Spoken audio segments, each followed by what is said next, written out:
What happens if you get a big old fat tax refund in the middle of your Chapter 13? And the answer to this question and all legal questions is it depends. So it depends on what type of Chapter 13 plan you have. Now, if you're in a case where every single creditor is getting paid back all of the debt, then hey, no problem. You're going to keep whatever your tax refund is. But what about if you're in a situation where we're going to eliminate a significant amount of debt? Pretty much any kind of debt I can get rid of in a Chapter 7, I can get rid of in a Chapter 13 as well. Welcome to the Bankruptcy Podcast, a podcast about untangling the complex world of bankruptcy in Georgia.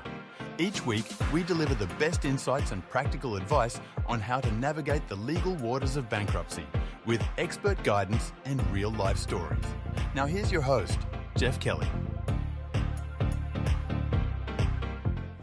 Hello, this is Jeff Kelly, and in today's podcast, I want to talk about tax refunds. What happens if you get a big old fat tax refund in the middle of your Chapter 13? And the answer to this question and all legal questions is it depends. So it depends on what type of Chapter 13 plan you have. Now, if you're in a case where every single creditor is getting paid back all of the debt, then hey, no problem. You're going to keep whatever your tax refund is. But what about if you're in a situation where we're going to eliminate a significant amount of debt? Pretty much any kind of debt I can get rid of in a Chapter 7, I can get rid of in a Chapter 13 as well. Credit card debt, medical debt. That can be really beneficial, especially if you're in a situation where you're trying to keep a car or a house. But hey, if you're getting a big, huge refund, in most cases, the trustee is going to require that you give any amount above $2,000 to them. So what can you do? Well, number one, why do you want to get a big, huge, fat tax refund every year? You want to make sure that there's enough money coming out to cover any tax liability, but you don't want to deliberately overshoot it. I know some people kind of like to think of their tax refund as a mandated forced savings plan. No. That's number one. If you're in a 13, you're basically giving a free loan to the government and then getting your money back a year later at no interest. And you're going to get pummeled for it in a Chapter 13 composition plan because you're going to have to give anything above $2,000 directly to the trustee. Will that money pay your case off sooner? Probably not, because in a composition plan, they're going to take that tax refund money and apply it to the unsecured debt that would have otherwise been wiped out or eliminated. So if you're in a Chapter 13 composition plan, and you need to know this if you're in an active case, step one is, let's make sure we got enough money coming out to cover your tax liability, but you don't need to overshoot it. Okay.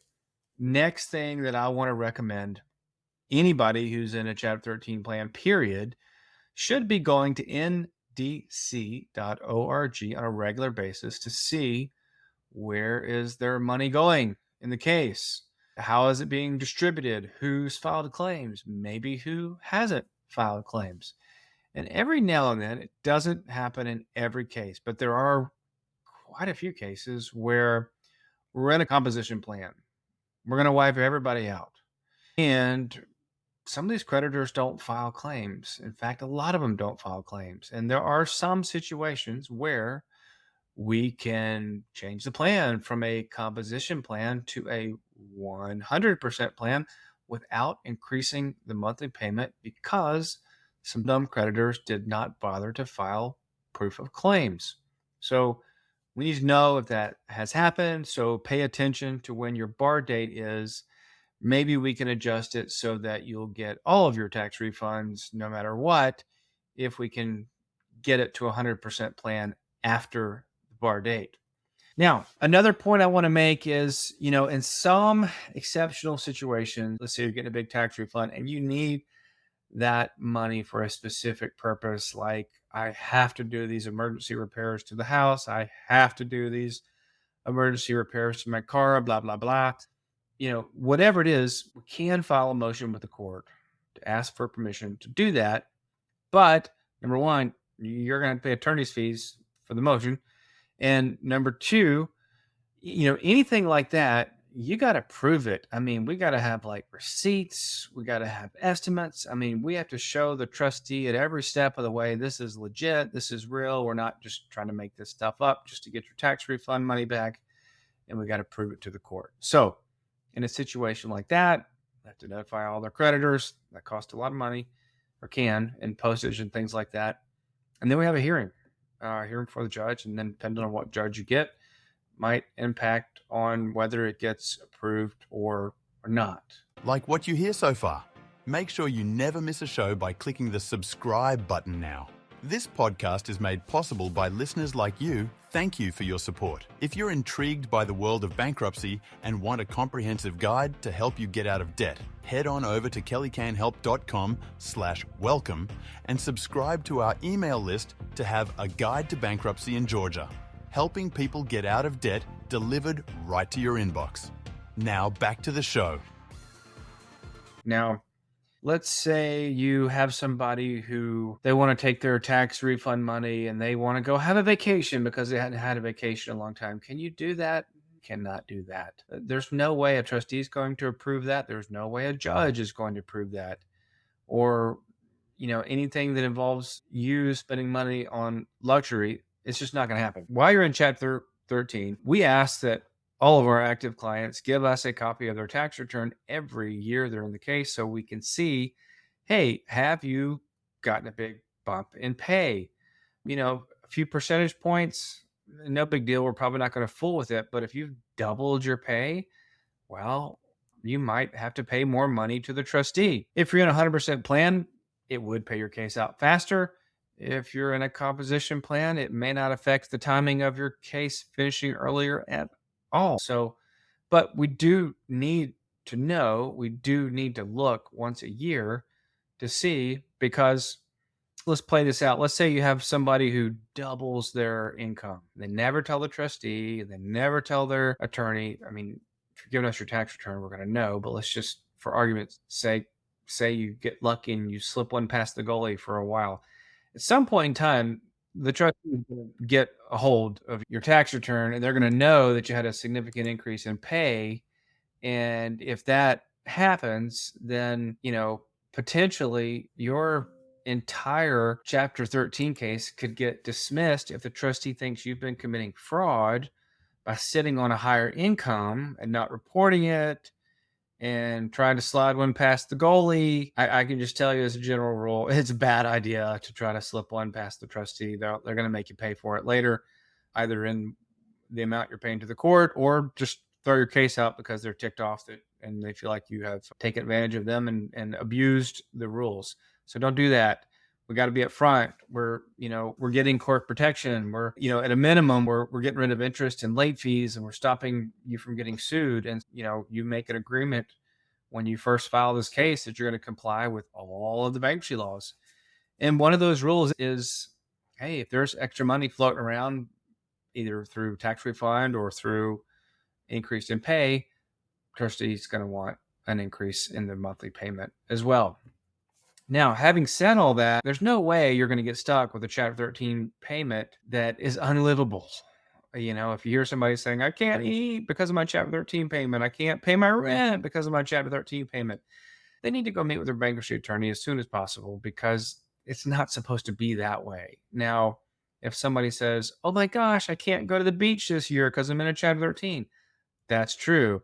If somebody says, oh my gosh, I can't go blow a couple $100 every weekend on going out and going to movies and bars and blah, blah, blah, because my friggin' Chapter 13, that's true. There's got to be some sacrifices when we're wiping out debt, right?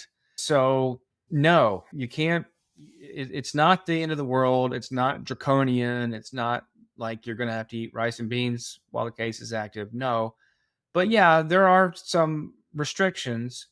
And sometimes people chafe so badly under some of these restrictions because they want to go to the beach and they want to do this and they want to do that and they hate not having their freedom.